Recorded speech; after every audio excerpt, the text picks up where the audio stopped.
We bring you the news as it happens. With our team of dedicated journalists across the UK, we're ready to give you accurate reporting every day. When the news breaks, we'll be there with bulletins on GB News, the People's Channel, Britain's news channel. Your weekend starts here with Friday Night Live with me, Mark Dolan, 8 till 9 on GB News. Big stories, big guests and big laughs as we get you ready for a cracking weekend. That's Friday Night Live with Mark Dolan. Fridays 8 till 9 on GB News. Bring your own drinks. The admission's free. Good afternoon, Britain. Good afternoon, Britain. Join us, Tom and Emily, To find out what's happening in the heart of Westminster. and why it matters to you. Weekdays from midday, we bring you the most compelling stories from across the United Kingdom. And from your doorstep to our inbox, That's right, we want to hear from you, GB News. Britain's news channel.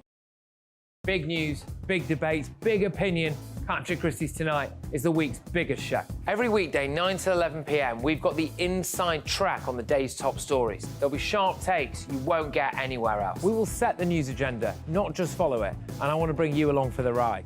Whatever it is, we'll have our finger on the pulse.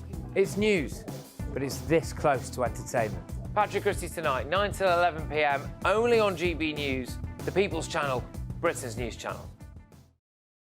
GB News is Britain's news channel, and now you can support it. All you have to do is scan that QR code that's up on your screen right now, or you can go to gbnews.com/support and become a GB News member. You'll have fantastic benefits. We're also going to organise special events where you as GB News members can meet the presenters, the on-screen faces. Scan the QR code or go to gbnews.com/support. Thank you so much.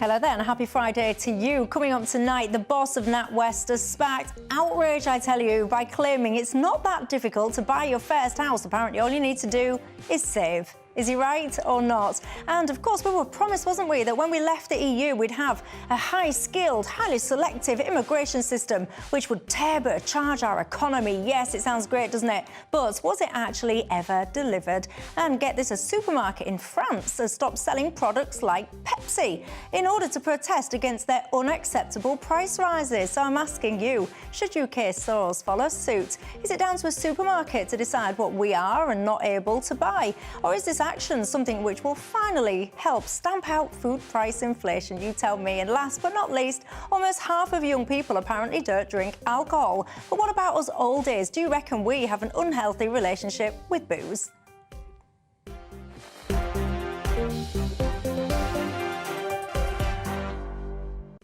Yes, indeed. I've got all of that coming up over the next hour. One of my panellists, Professor Matt Goodwin, he talks about the immigration system. He basically says that what the Tories have created is a massive Ponzi scheme. Harsh words. We'll get into that, all of that and more. But before we do, let's bring ourselves up to speed with tonight's latest news headlines.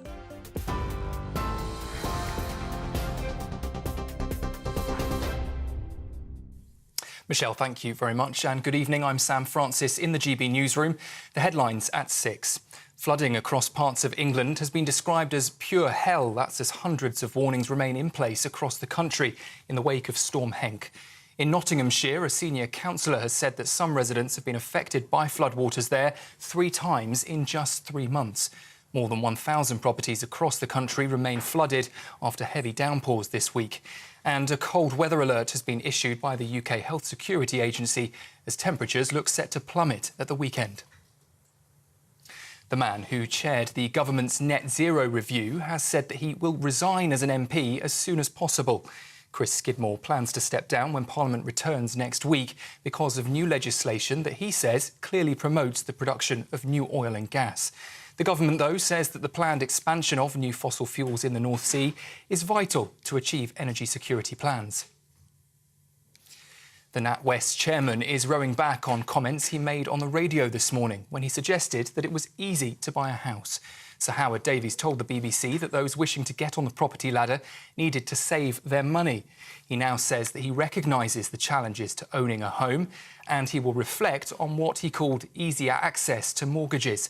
Data from Halifax shows the house prices have shot up by nearly £5,000 within a year, with the cost of an average home equating to around 8.5 years of a buyer's salary. Local residents in Hull told GB News they feel let down. We need more houses and like bungalows and that for adapted people, you know, for disabled. I've got a few friends who are trying to get onto the property for the first time, and they're telling me it's difficult, just to try and save the initial 10% or even sometimes 5%. I definitely think that the new homes should be more affordable to the average working family, because they seem to start off at £250,000. Ofsted inspections will restart in schools from the 22nd of this month.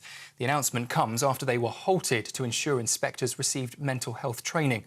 Ofsted's new chief inspector said a few days ago that the inspection process needs to be far more empathetic. That's after various complaints had come within the education sector. London's tube workers will go ahead with strikes this evening after last-ditch talks failed to resolve a pay dispute.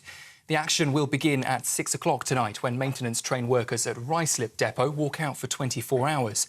However, the biggest disruption starts on Sunday, with no trains expected on the whole network until next Friday. RMT members are protesting at a 5% pay offer, calling it disappointing. The Shadow Chancellor says that she understands why some people want the former Post Office boss to lose her CBE over the Horizon scandal. The government is being urged to pay compensation to those that were affected. More than 700 staff were imprisoned when flawed software led to false accusations that said they'd been stealing money. Rachel Reeves said they need more to be done. I can understand why people are saying that the former head of the Post Office should return her honour. My focus would be on getting the compensation to those who were wrongly convicted of these crimes. A man who has been suspected of faking his own death has been extradited from Scotland to the US. Nicholas Rossi is wanted there for allegedly raping a woman in 2008. He was arrested in Glasgow in 2021, but claimed it was a case of mistaken identity. Instead, he insists he was an Irish orphan named Arthur Knight. Well, after a long legal battle in the Scottish courts, the 36-year-old has now been ordered to face the charges against him in the US. And tributes are being paid for Derek Draper, a former political advisor and husband of TV presenter Kate Garraway, who has died at the age of 56. He passed away following several years of serious health complications due to COVID. Former Prime Minister Sir Tony Blair has called him a good colleague and a great friend. Gordon Brown has also described him as multi-talented. In a post on social media earlier, his wife Kate said she was holding her darling husband's hand throughout his last long hours. This is GB News. We're across the UK on TV, in your car, digital radio, and of course on your smart speaker. Now, though, it's more from Michelle.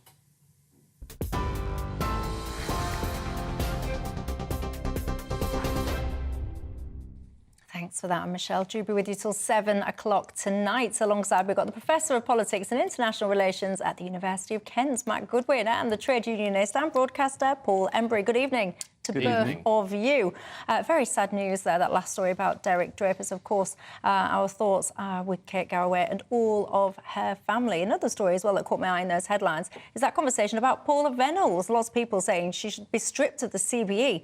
The thing I can't get my head around is why was she given it in the first place? I just think it's the most appalling story. These people were... I know we're not due to talk about this, but these people... I know, but I like to go off topic every now and again. Yeah, these people were pillars of their community, you know, really upstanding people, as postmasters and sub-postmasters often are, respected in their community, and some of them went to jail and their reputations were destroyed.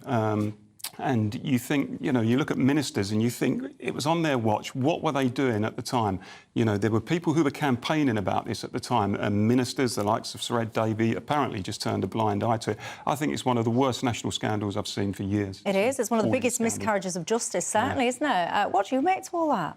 Yeah, I completely agree, absolutely. I mean, we're sort of belittling public life through through doing things like this. I don't think it serves anybody any good at all. But also, one of the things that I find interesting, because people have known about this Horizon situation for a very long time. It's got massive mainstream traction now, of course, because of this TV programme on ITV.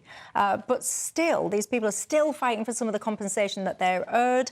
Alan Bates, he's the key guy that helped create all of this justice and get all of these kind of wheels in motion. He's dedicated years of his life. Anyway, he was offered, I think it was it, I don't know if it was a CB or an OB, he was offered an honour anyway, and he said, I'm not going to accept it until every last person has got the justice that they deserve. I mean, counter that response and approach with the Paula Venables one. If I was Paula Venables, I'd perhaps want to hand back my honour myself. I don't think I'd want to wait to be stripped of it. I think I'd step and say, you know what, you can have it. Anyway, what do you make to all of that? And anything else, quite frankly, what's on your mind? I want to talk to you about housing. I want to ask whether or not we got this turbocharged economy off the back of a controlled, points-based. Remember, we used to get promised points-based immigration systems. One of my guests, Matt Goodwin, he basically says that the immigration scheme right now, we're being sold a massive lie and it's a massive Ponzi scheme. Do you agree with that or not? Also, are you watching us in Shropshire right now? Have you ever? I've never been to Shropshire. Have either of you two? I've been there, actually. That's a place on the screen called Ironbridge in Shropshire. It was a birthplace of the Industrial Revolution, and I'm a Wolves fan, and I go quite regularly to Molineux, the home ground, and we visit Ironbridge. Do you? Well, the reason I'm asking everyone is because Shropshire has apparently been named as one of top 10 destinations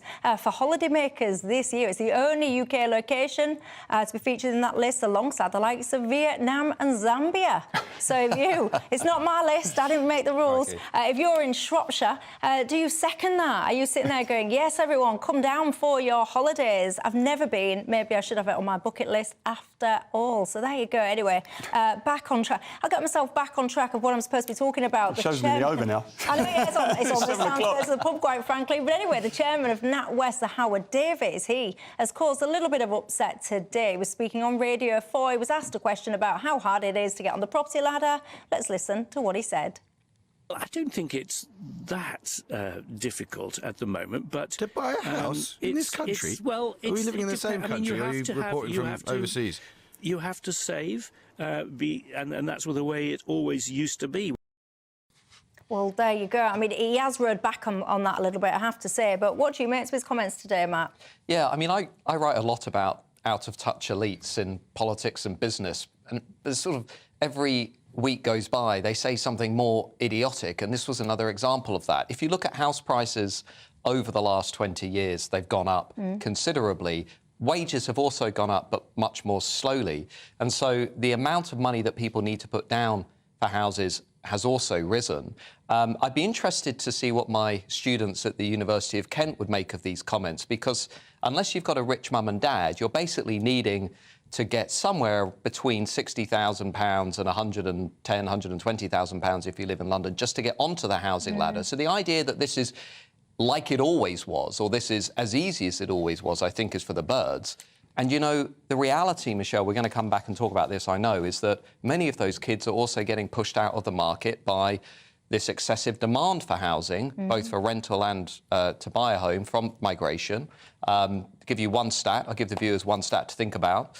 Last year, we built 180,000 homes in this country. If you look at the latest reports, we need to be building about 550,000 homes every year just to keep up with migration. Well, miles off. What do you make of it, Paul Embry? Well, what a crass thing for him to have said. I mean, the guy is clearly in denial. There are thousands of families, hundreds of thousands of families in this country who are struggling, young people struggling to get on the housing ladder, families living in substandard accommodation, families paying extortionate rents.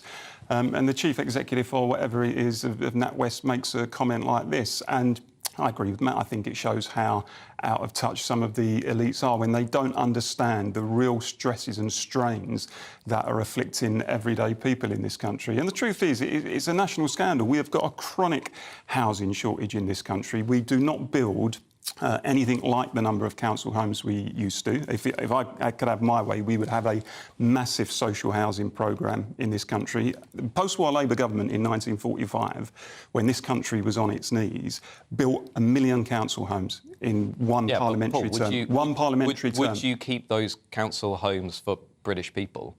Would you give preference to British people? Because that is not happening at the moment. No, and I understand that, and I think there's an argument, and this debate took place in Barking and Dagenham, where I grew up, where people were struggling to get on the housing ladder at the turn of the century, and there were lots of newcomers, and people perceived that they were getting in first.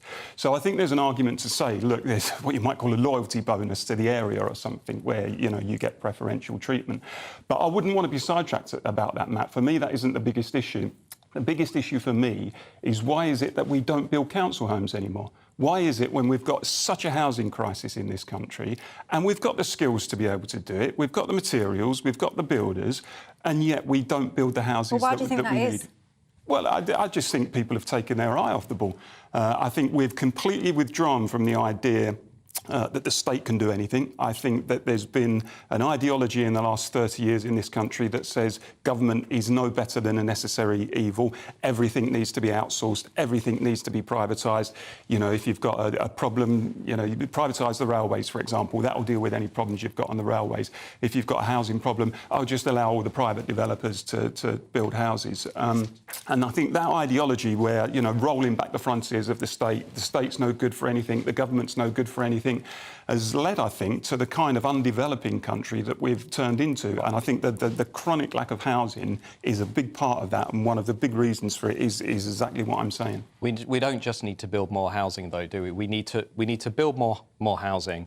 We need to prioritise that housing for British people who have paid into the pot for years or decades, and we need to lower migration. We need to do those three things in order to start to resolve the housing crisis, and, by the way, change some of the planning laws and regulations. Because if you look, just take, as I say, some of the stats coming in, we're running net migration now 700,000, we're building 180,000 homes or thereabouts each year. Just do the maths. I mean, my students, I'd love to see them get on the housing ladder. I was lucky. My granddad left me a bit of money. That's the only reason I was able to get on the housing ladder in my 30s. Otherwise, it would have had to, you know, would have taken a lot longer.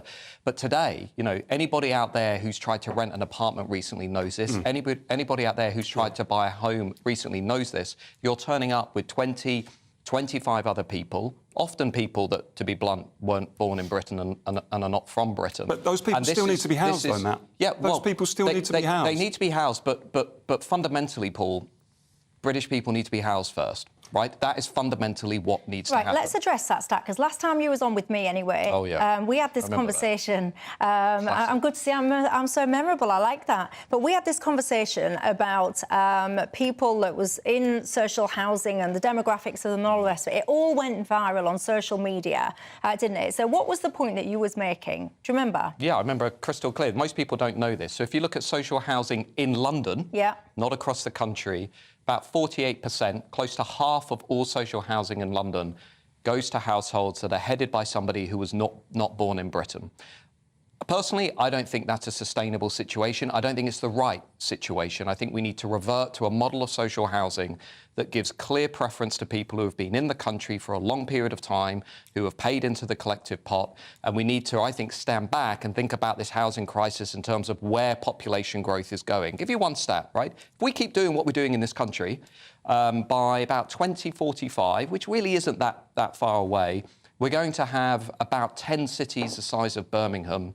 That's what we're going to need in terms of population growth if we keep doing what we're going to do. So the housing crisis that we currently are talking about is really nothing compared to where we're going to be going in the years ahead unless we dramatically change the direction of travel. I think the danger is that we just say, OK, you know, we house British people, and of course no one would disagree with that, but we then just say... Well, lots of people do on the left. Well, OK, but we would say, well, we just leave migrants to their own devices. People who may well, in many cases, be here legitimately, will allow them to stay in the hotels, the substandard accommodation, the bed sits, possibly sleeping homeless on the streets. I think what we have to do is start from the point of view of saying, look, we've got a national housing crisis, and what we need to do is devise a plan where everybody can be housed in a decent, sanitary house or flat, whatever it may be. That must be the starting point. How many people have we got here? We can have a debate about whether they should be here. We can have a debate about projections, and you know that I agree with you on some of that. But how many homes do we need? And let's have a plan led by the state to intervene and to make sure that those homes are built as quickly as possible to make sure that... And of course, what that will help do is to bring down... Because, of course, the lack of a supplier is just fuelling the prices. Can I ask you about the basic question? Is it the responsibility of a state to provide homes? It's one of its responsibilities, But not only that, it's also the responsibility of a state, I would argue, to look after its own people before it looks after people from outside of that state. That's what I personally believe, and I think that embedding a principle of national preference within housing is probably something that we're going to have to come to, because if you look at how many homes we're building, 180,000, not even coming close to the 300,000 a year target that the government has set. As I say, we need to build twice that, according to the Centre for Policy Studies. Actually, it says it's about 520,000, 530,000 homes a year, just to keep up with demand from migration. Before you get to my students at university, before you get to struggling British families. So somebody needs to basically be real with the British people, with the country, and say this is where we're heading if we don't change track. And we need to change track very quickly if we're going to avoid disaster. Well, there you go. I've got to say that the chairman of NatWest, as I alluded to, he has since kind of rode back on it a little bit. He says, and I quote, "I didn't intend to underplay the serious challenges that people face buying homes," after suggesting it was not that difficult to get on the property ladder.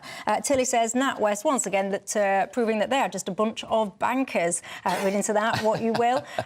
Philip says, well, to be fair, he is right to a point before the introduction of the credit card. You did have to save to buy or have a higher purchase agreement. People have got used to having credit card purchases. They never even class it in debt, and they are now out of the habit of saving, says Phil.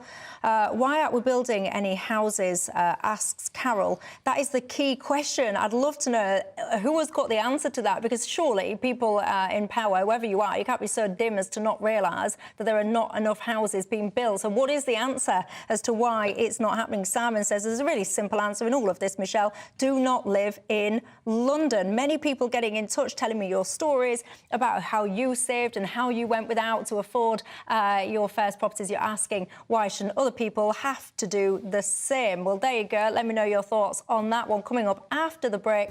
I want to look back when Boris Johnson promised in 2019 he was going to sort out all of the immigration woes once we left the EU. Apparently, the immigration system that we were about to have was going to turbocharge our economy. Did it or not? I'll see you in 2.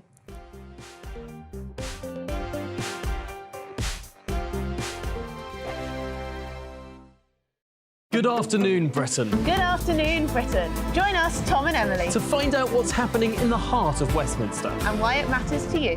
Weekdays from midday, we bring you the most compelling stories from across the United Kingdom. And from your doorstep to our inbox. That's right, we want to hear from you. GB News, Britain's news channel. Wake up to the headlines with Headliners every morning at 5 a.m. We treat you to the day's biggest stories before anyone else, 7 days a week. You can catch up on everything you need to know before you've even had your kippers. Headliners every morning at 5 a.m. only on GB News, the People's Channel, Britain's news channel.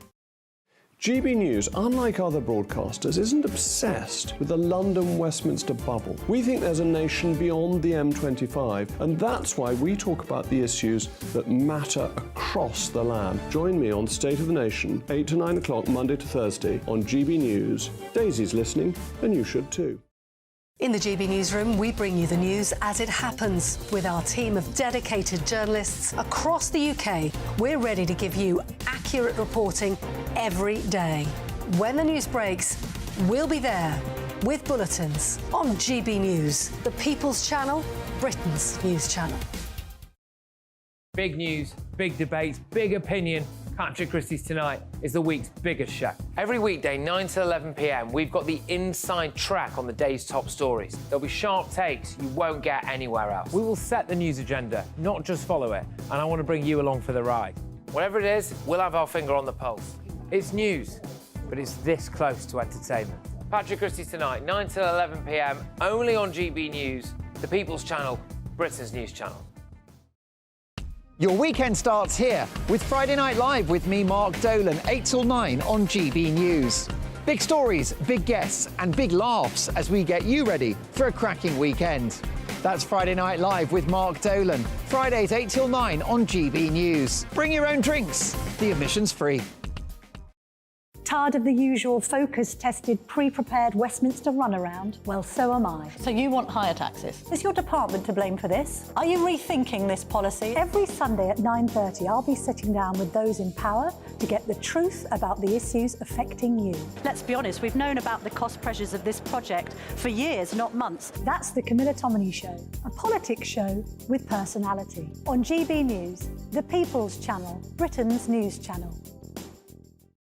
I'm Andrew Doyle. Join me at 7 o'clock every Sunday night for Free Speech Nation, the show where I tackle the week's biggest stories in politics and current affairs with the help of my 2 comedian panellists and a variety of special guests. Free Speech Nation, Sunday nights from 7 on GB News, the People's Channel, Britain's news channel. Earlier on breakfast. Whatever Rishi Sunak and other Tory MPs may tell you in the next 24, 48 hours about tax changes, the reality is people are worse off. You know, we should be able to provide very good quality, high quality public services, and if you want quality, you've got to pay for it. No one wants to be here a day longer than we need to. This is the first strike of 2024. Let's hope it's the last. It was the most difficult time for the NHS. And obviously the strikes have compounded this. A critical incident is declared when a trust, a hospital, genuinely believes there's an immediate threat to life. So this is a very worrying state of affairs. In the past month, some businesses have even been flooded more than once, 2, 3 times, but the flood defences overnight here have managed to hold. Every morning, it's breakfast from 6 a.m. Hope you can join us.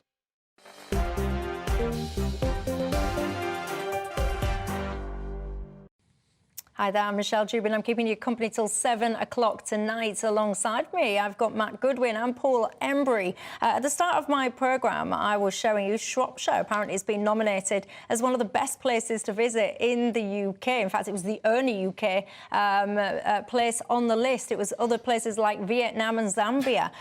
Said, Michelle, I was watching your programme, and as soon as I saw the Iron Bridge, I shouted at the telly. Once upon a time, she says, I had a school trip. I left my bag on it. My mum went mad at me when I got home. So when I saw that bridge, I shouted out, my bag's on there with my peanut butter butty, a trio bar and a can of Coke. I don't think it still will be there. I hate to break it to you. I think that was probably very promptly picked up by someone. Emily says, I'm from Ironbridge and I would rather people didn't come to view the floods. Basically, you're saying that people are just kind of wandering along and treating it like a tourist attraction, which you're not currently appreciating. Colleen says, there's no doubt that Ironbridge is a beautiful place to visit for a day, but definitely not a holiday destination. Harsh. Peter said it should definitely be on your list, everybody. It's outstanding. The people are wonderful. So get your visit booked in. And last but not least, David says, I live in Shropshire and I can confirm that it's a wonderful county. You're recommending some lovely places to visit. You're even selling it to me, David. I've got to say, I do confess it's not great, but I've never actually been, so maybe I should add it to my list. Lots of people are saying that about this housing thing. Simon says, please, can you stress we don't have a housing crisis, we have an over-occupation crisis driven by migration.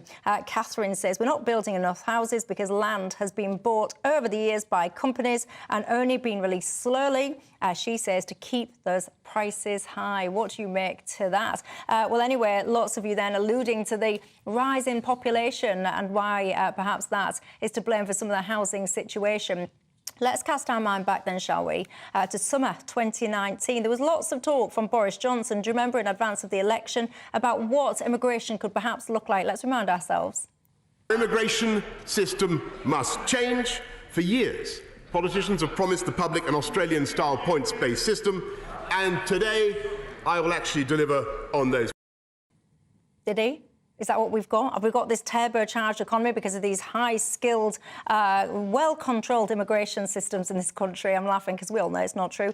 Anyway, Matt Goodwin, you've written a very interesting article. You can see it on his Twitter. I would recommend you all take a read of it. Essentially, you're not pulling your punches. You're saying that the Tories have sold a big lie. Essentially, the immigration scheme is one big fat Ponzi scheme. That's exactly what I think. I think basically Boris Johnson and the Tories are lying to the British people. Why do I say that? Because we were promised a highly skilled, high wage, highly selective immigration system. That was the whole promise after Brexit. If you look at the latest data that's just come out on what is actually happening in Britain, we've been given the complete opposite of that. We've been given low skill, low wage, uncontrolled mass migration. If you look, for example, at the number of people coming into Britain from outside of Europe over the last 2 years, we had about 2 million people coming into Britain. What percentage of those 2 million people do you think came in for work? Well, I know the answer because I've read your article. 15%, 1 in 8. Who are the rest? International students, the relatives of workers, the relatives of those students, asylum seekers, refugees, people on humanitarian routes. The key point is, by liberalising the entire system, by allowing a much larger number of international students, many of whom go to second-rate universities, many of whom drop out of their studies, many of whom work in low-wage jobs, they don't contribute overall to the economy, they tend to take more out than they put in. And by massively expanding the social care visa system, whereby people are coming in on minimum wage jobs, what the Conservatives have done, Michelle, is they've created a massive Ponzi scheme, whereby we've got millions of people coming in who are not contributing more to the economy than they're taking out, and who in time are going to need to be looked after and cared for with public services and so on and so on. And this is the very opposite of what Boris Johnson and the Tories promised after the Brexit referendum. We haven't got a high-skill immigration policy. We've got a low-skill immigration policy. We haven't got a highly selective system, Michelle. We've got a system which basically isn't really very selective at all. And the end result of all this is the continuation of an economy based on mass migration, which companies love because it keeps profits high and it keeps consumption high, but it keeps labour costs low, and it fuels a housing crisis, and it undermines social cohesion. And it's why so many people watching this show out there can now sense what is happening in the country. And I think they're fed up of it. I think they want radical change. And I think somebody needs to be straight with the British people and tell them what's happening. I'm going to come back to you on a few of those points, but before I do, Paul Embry. Yeah, for me, it's simple. Either you believe in regulation of the labour supply or you believe in open borders. If you believe in regulation of the labour supply, and I do, then you assess the nation's needs in terms of skills and productivity and wages and housing and community cohesion. I'm on the left, but I do understand that that's an important thing. And then you devise a plan, and then you work around that plan, and you make sure that numbers are not so excessive that it creates the kind of tensions and the downward pressure on wages in some sectors, if we're honest about it, that it's created in Britain, particularly over the last, I would say, couple of decades. And what we've got, and it's very difficult to disagree with Matt on this, we do have a broken system. We've got a broken immigration system, and the problem is it's been broken for years and years, and no one looks as though they are capable of fixing it, and no one looks within the upper echelons of politics in this country that they've got any idea of how to fix it. And anyone who thought at the top of our society that that state of affairs was not going to result in blowback, was not going to result in an increase in what some people call populism, was not for the Labour Party, who facilitated a lot of this stuff, going to result in the hemorrhaging of the working class vote, which it did, I think was naive in the extreme. And I've said on this show previously, Michelle, I think the tragedy is it has made immigration a running sore again in our society, where it had largely been put to bed. I think the complete lack of regulation over the last 20 years. I'll tell you what's happened. Largely, I think it had in the 80s and 90s. We had the National Front in the 70s, were on the march. And then in the 80s and 90s, I think there was a general feeling that numbers were modest and it was under control. And then with the impacts of free movement and globalisation around the turn of the century, and then EU enlargement in 2004, the thing suddenly exploded again. But Paul, you see, this is what frustrates me about this debate, because whenever we talk about the problems with mass migration, inevitably, people on the left, many of your fellow activists and so on, will say, oh, it's far right to talk about these issues. And what they'll try and do is close down this debate. They'll make it socially unacceptable to point to what is actually happening on the ground. What is happening on the ground, I think, is deeply disturbing. If you look at, for example, how immigration is being used as a short-term fix to avoid us dealing with actual problems. I work in universities, OK? So what's happening in universities?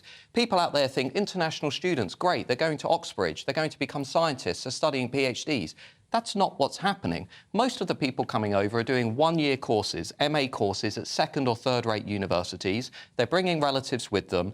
Once they're in the country, they're free to work. Once they finish their studies, they can work at any skill level, on any salary, without any official sponsor. This is what the Conservatives introduced, OK? So what happens? We don't fix the higher education system because we're using immigrants to basically stop us from dealing with the problem. Social care is the same issue, Michelle. Social care, what we're doing, we're bringing in a couple of 100,000 people on minimum wage, rather than reforming the system, rather than paying workers more, rather than giving councils more funding so they can give the companies more money to professionalise the social care workforce. So what's happening? Again, Conservatives using mass immigration to stop them from having to actually fix the underlying problem. And I think people out there watching the show can see what's going on, and I think they're sick of this debate being curtailed by people screaming at them saying they're far right simply for raising these problems. I think that's largely fair in terms of your critique on the left, and I've had this debate with people on the left myself many, many times, because I stand in opposition to some of them, a lot of them on this subject. But what I would say, though, Matt, is at the same time the language has got to be temperate, because we are talking about human beings and we're talking about people who are trying to make a better life for themselves, and I take a strong line on borders and regulation of the labour supply, as most people on the left used to do. Nowadays, most of them arguably are in favour of the open borders position. But even I actually get queasy when I hear Suella Braverman use language like invasion. I don't think that's appropriate. I think the language like an invasion, when people hear the word invasion, they think there's an army at the door, or they think there's, you know, a navy sailing across the sea with guns and whatever to invade. I think that is most people's understanding of that invasion. word has got multiple usage, hasn't it? I mean, when you talk about pitch invasions, you don't start thinking about navies that you got. What you're talking about is when people use the word invasion, they're talking about people who are coming to plant their flag on your territory and colonise you. That's what most people in geographical terms and political terms, territorial terms, that's what most people understand by the word. Before this debate gets by the word invasion. invasion. And I polled that statement, by the way. More than half of Brits do think the small boat crisis is an invasion, and they agree with Suella Braverman. But going back to this point, look, the Conservatives came out the gate after Brexit and they said Australian-based point system, we'll get the best of the best, we'll get the best global talent, we'll have better schools, better NHS,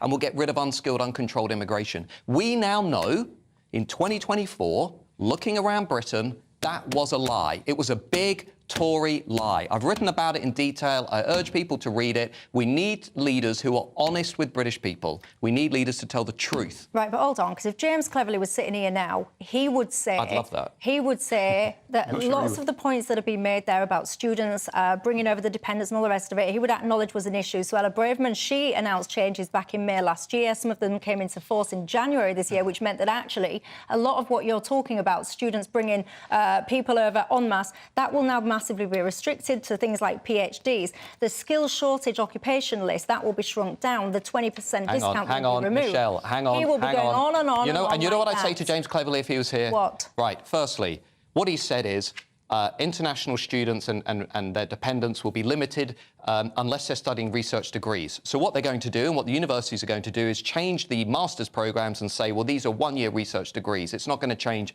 anywhere near as much as the Conservative Party thinks it is. The second thing where Mr Cleverly is wrong on this is the social care visa is exempt from changes to the shortage occupation list. We're still going to have hundreds of thousands of people coming in to work low-wage jobs because we can't be bothered to reform the system. Well, there you go. What do you make to it all? I'm telling you now, if James Cleverly was here, he would be shouting that they are trying very hard to reform that system. But is it enough? You tell me. Over in France, supermarkets now refusing to stop selling things like Pepsi and 7-Up in protest against unacceptable price rises. Should we follow suit here? You tell me.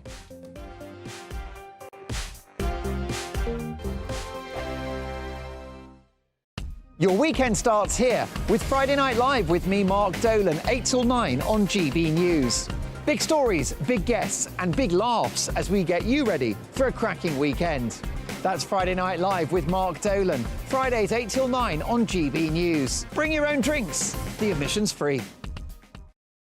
Wake up to the headlines with headliners every morning at 5 a.m.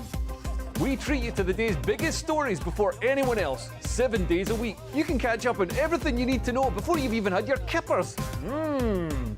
Headliners every morning at 5 a.m, only on GB News, the People's Channel, Britain's news channel. In the GB Newsroom, we bring you the news as it happens. With our team of dedicated journalists across the UK, we're ready to give you accurate accurate reporting every day. When the news breaks, we'll be there with bulletins on GB News, the People's Channel, Britain's news channel. Big news, big debates, big opinion. Patrick Christie's Tonight is the week's biggest show. Every weekday, 9 to 11 p.m, we've got the inside track on the day's top stories. There'll be sharp takes you won't get anywhere else. We will set the news agenda, not just follow it, and I want to bring you along for the ride. Whatever it is, we'll have our finger on the pulse. It's news, but it's this close to entertainment. Patrick Christie's Tonight, 9 to 11 p.m, only on GB News, the People's Channel, Britain's news channel. Good afternoon, Britain. Good afternoon, Britain. Join us, Tom and Emily, To find out what's happening in the heart of Westminster. and why it matters to you. Weekdays from midday, we bring you the most compelling stories from across the United Kingdom. And from your doorstep to our inbox. That's right, we want to hear from you. GB News, Britain's news channel. GB News, unlike other broadcasters, isn't obsessed with the London-Westminster bubble. We think there's a nation beyond the M25, and that's why we talk about the issues that matter across the land. Join me on State of the Nation, 8 to 9 o'clock, Monday to Thursday, on GB News. Daisy's listening, and you should too. I'm Andrew Doyle. Join me at 7 o'clock every Sunday night for Free Speech Nation, the show where I tackle the week's biggest stories in politics and current affairs with the help of my two comedian panellists and a variety of special guests. Free Speech Nation, Sunday nights from 7 on GB News, the People's Channel, Britain's news channel. GB News is Britain's news channel, and now you can support it. All you have to do is scan that QR code that's up on your screen right now, or you can go to gbnews.com/support and become a GB News member. You'll have fantastic benefits. We're also going to organise special events where you as GB News members can meet the presenters, the on-screen faces. Scan the QR code or go to gbnews.com/support. Thank you so much. Radio.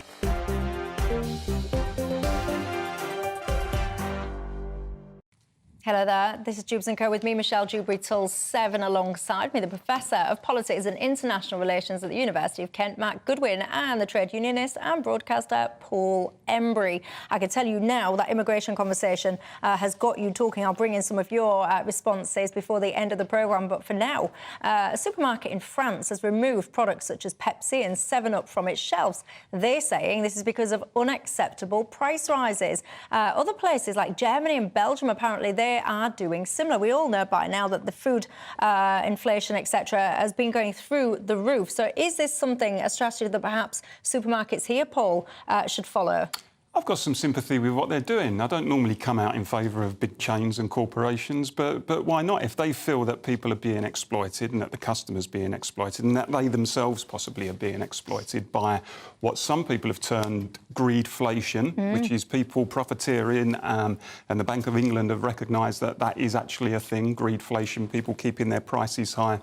Even though costs are falling, businesses keeping their prices high, and they feel that the likes of whatever it is, Pepsi and 7-Up and whatever other snack and food and drink producers are milking that situation. Then I don't think they're necessarily being unreasonable by saying, well, do you know what, we're not going to stock your produce until you start acting more reasonably. I didn't think, as I said, I would find myself standing shoulder to shoulder in the struggle with a supermarket chain. But it seems to me that it's a good thing, and perhaps it should catch on here. I'm surprised that you're surprised, Paul. I mean, a man on the left supporting a sort of big slate, top-down... I'm the old left, man. I'm the old left. Restriction of choice. Look, I mean, if you can afford to go into a supermarket and pay a bit extra for a Pepsi and Coca-Cola, I think, give everybody the choice. I mean, I don't think removing products and taking stuff off the shelves is the answer. This is a bit too sort of Soviet-esque for me. I like the idea of free choice, and it's up to the consumer what they want to buy and what they don't want to buy. And if their shopping basket doesn't have Pepsi in it when they get to the checkout, then that speaks volumes, right? Yeah, but it's up to the individual. This is a way, potentially, by having the big supermarket chain putting pressure on itself, this is a way of the manufacturer, of forcing the manufacturer to drop their prices. Whereas if, Joe Bloggs goes into the supermarket, sees that, the prices are still higher, but knows he still needs that product, is inclined to buy it. So sometimes, if you've got the muscle of a powerful corporation, and I've been as critical of big, powerful corporations as anyone, including you, but if you've got their muscle and they're actually doing the right thing for a change, because we know some of them have been profiteering themselves, as we know, recording record profits and not sharing the wealth and all the rest of it. On this occasion, if they're doing it for the public good, which I think they probably are, then that's not an all-round bad thing. Well, maybe, but I think, you know, consumers aren't idiots. And one of the reasons, you know, Audi and Lidl and, you know, these sort of rival competitors have been taking off and having, to be frank, a great few years, is because they've been exposing just how out of touch some of these companies really are. And people will flock to an alternative. But it is up to individual choice. It's a bit, you know, I don't like the idea of the state or a big company coming in, telling people what they can and cannot have, what's available, what isn't. I suspect, Michelle, you're closer, I hope, to me. No, I'm just going all misty-eyed when you're talking about the rise of Aldi and Lidl, because I'm just reflecting on I'm a reflecting on the middle aisle. I absolutely love the middle aisle in places like Aldi. The other thing is shrinkflation, isn't it? Yes. Where manufacturers are keeping their prices the same or whacking them up, but actually making the bag smaller or the box smaller. Or the content, maybe keeping the bag and the box the same, but reducing the contents within the bag. Which is disgusting. If you open a bag, it's outrageous because you wouldn't know it. No one really looks and thinks, so this week it's 750 grams. Last week it was 700 or 800 or whatever, do they? He makes a very good point. You probably do, but most people. I'll let you guys at home be the final judge of that. Andy says, Michelle, can you clarify something from Matt Goodwin, please? He said that only 15% of migrants come to the UK to work, and then in the same breath he said that they're all driving down wages, filling social care places and corporations are using them to keep wages low. Both arguments can't be true, can they? Yes, of course they can be true. We've got, if you look at the Office for National Statistics, if you look at the 2 million people from outside of Europe who came into Britain over the last 2 years, the ONS estimate that about 15% came in to work on work visas. The rest were their relatives, were students, were the relatives of students, or were asylum seekers, refugees, and people on other humanitarian routes. So there's a lot of people coming in who will end up working in the low-wage economy, but who haven't always come in specifically to work. And that is a real problem. It undermines the Conservative promise to reshape the country around high-skill migration. The social care visa is kept within the shortage occupation list. And it's also, by the way, exempt from many of the changes that James Cleverly and the Conservatives just outlined. Yes, they'll clamp down on dependents, but they're not going to fundamentally change the social care setup that we've got currently. And that is what I'm saying. There's a massive problem here. There probably wouldn't be such a social care shortage if they didn't get rid of everyone who refused to be forced into having a vaccine that they didn't want. But don't even get me started on that kind of worms, I can tell you that.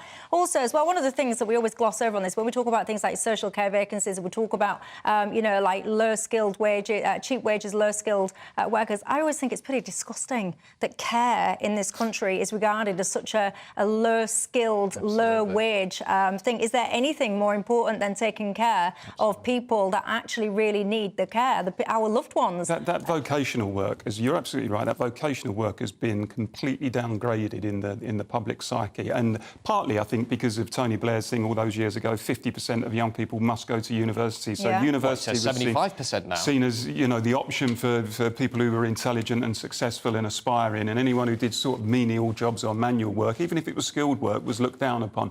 And that, I think, you know, that perception has been really damaging over the years. Eric, my viewer, says, Michelle, everyone always talks about building more houses, but no one ever mentions the fact that, of course, if you build more houses, you need to build more roads, more schools, more doctors, more hospitals, etc., etc. Where do we get all of this extra space from? He asks. I hear you, Eric. Right, after the break, let's talk booze, shall we? What's your relationship with alcohol? Young people, apparently most of them, or at least half of them, are not drinking.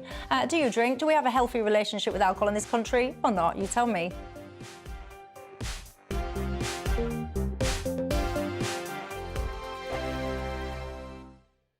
2024, a battleground year. The year the nation decides. As the parties gear up their campaigns for the next general election. Who will be left standing when the British people make one of the biggest decisions of their lives? Who will rise? And who will fall? Let's find out together. For every moment, the highs, the lows, the twists and turns. We'll be with you for every step of this journey. In 2024, GB News is Britain's election channel.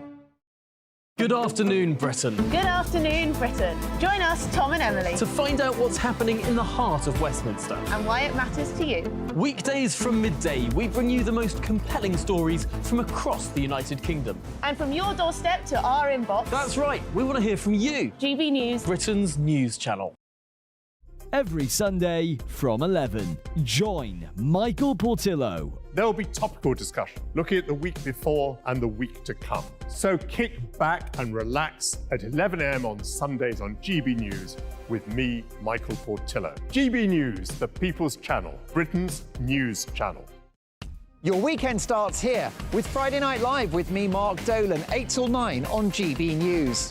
Big stories, big guests and big laughs as we get you ready for a cracking weekend. That's Friday Night Live with Mark Dolan, Fridays 8 till 9 on GB News. Bring your own drinks, the admission's free. Tired of the usual focus-tested, pre-prepared Westminster runaround? Well, so am I. So you want higher taxes? Is your department to blame for this? Are you rethinking this policy? Every Sunday at 9:30, I'll be sitting down with those in power to get the truth about the issues affecting you. Let's be honest, we've known about the cost pressures of this project for years, not months. That's the Camilla Tominey Show, a politics show with personality. On GB News, the People's Channel, Britain's news channel. Join us every night on GB News at 11 p.m. for Headliners, which is 3 top comedians going through the next day's news stories, which is exactly what you need, because when the establishment has gone crazy, you need some craziness to make sense of it. Headliners. You don't have to bother reading the newspaper. We've got it covered for you. Every night at 11 p.m. and repeated every morning at 5 a.m. We won't send you to sleep like some of the other paper review shows out there. So join us 11 p.m. every night on GB News. The People's Channel, Britain's news channel. Big news, big debates, big opinion. Patrick Christie's Tonight is the week's biggest show. Every weekday, 9 to 11 p.m, we've got the inside track on the day's top stories. There'll be sharp takes you won't get anywhere else. We will set the news agenda, not just follow it, and I want to bring you along for the ride. Whatever it is, we'll have our finger on the pulse. It's news, but it's this close to entertainment. Patrick Christie's Tonight, 9 to 11 p.m, only on GB News, the People's Channel, Britain's news channel.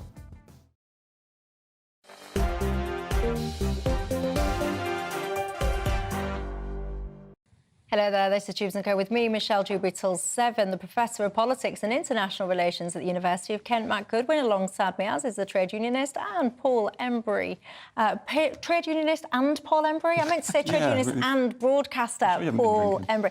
I have not been drinking. It's just gone 6:45, everyone, and keen viewers of Dewbs will know that at this time, normally on a Friday night, the Dewberry Tavern is open. Hearts are going to break all over the land, mainly Paul Embry's, because guess what, everyone? Dewberry Tavern is closed for business in January. We're doing dry January. So I've got a ropey tea in front of me, no booze. What have you got? I got vodka in it. We need a wildcat strike. I was not told this. I should have been consulted on this in advance. I sprung it on you. I sprung it on you. You see, I can't lie. I'm not normally a dry January kind of person, but I thought to myself, should we go all out and try it? You know what? It's the first Friday of the week. Whether or not it continues the second Friday and onwards for the rest of January, time will tell. But anyway, the reason I'm doing it is it got me thinking. Many young people, about half of young people currently, saying that they don't drink much alcohol. Many of them don't drink any alcohol at all. And it got me thinking maybe us oldies then should follow suit. And I started also then thinking about the relationship with booze through many people in this country. Do you think we've got a healthy relationship, Paul?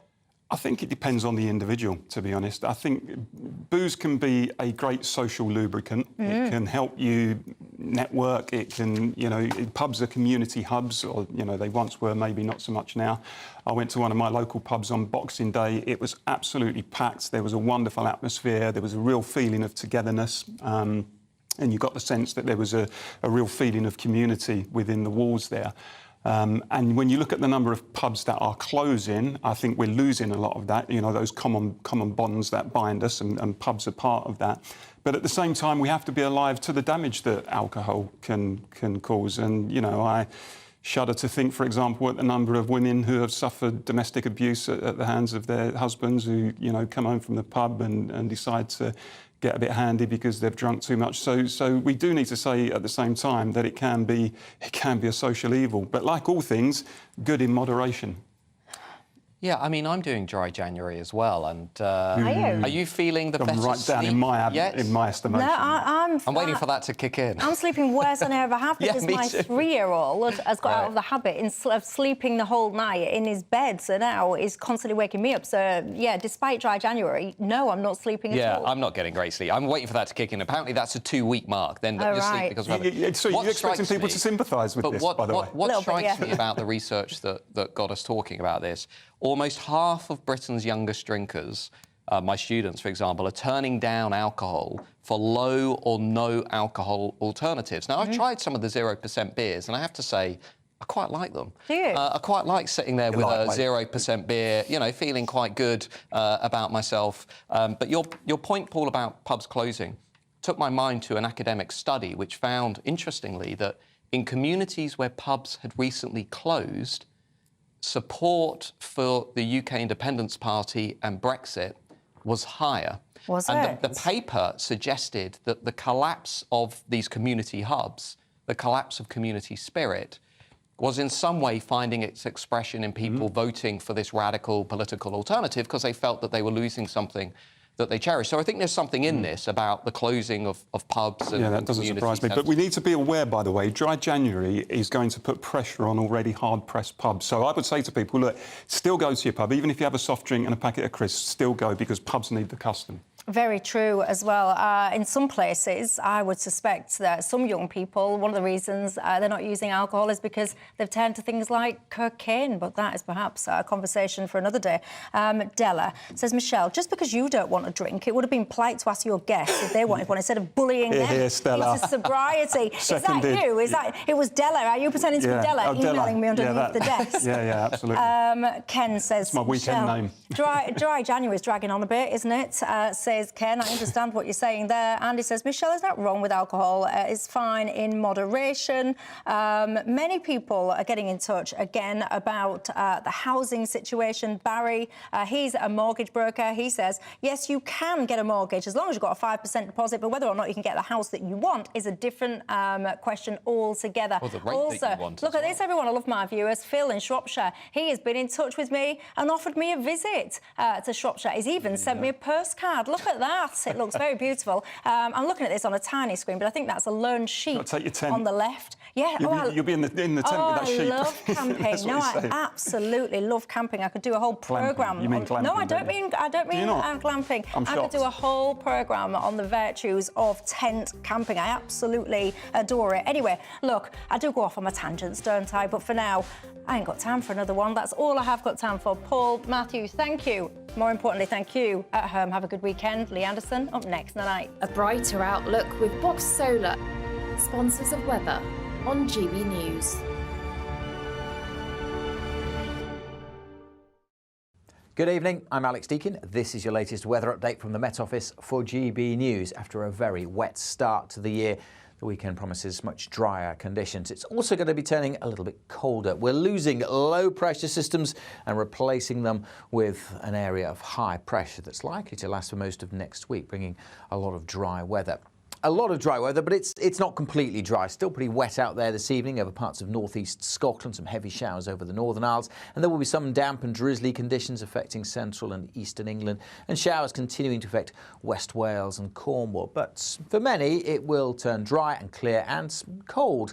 Touch of frost likely, particularly from northern England across Scotland and Northern Ireland. So yes, a cold start to the weekend. Could be some stubborn fog patches in southwest Scotland, northwest England. Will be quite a grey day, I fancy, over parts of eastern England. A bit dank and drizzly, but thankfully not much in the way of heavy rainfall. And for many, certainly in the west, we'll see quite a bit of weak winter sunshine, which will struggle to lift those temperatures to about 5 to 8 Celsius, so round average for the time of year. But turning cold quickly on Saturday night, another frosty start across the north on Sunday. Still quite cloudy at times in the east, but I'm more optimistic for a bit more sunshine coming through on Sunday. So for most, a dry and a bright day with some sunny spells, but it will be cold and it will feel even colder with this brisk wind across eastern and southern England. Goodbye. Looks like things are heating up. Boxed boilers, sponsors of weather on GB News.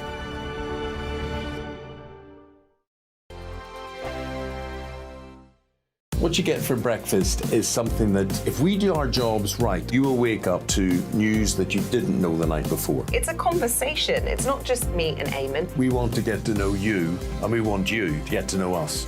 From 6, it's Breakfast with Eamon and Isabel. Monday to Thursdays on GB News, Britain's news channel.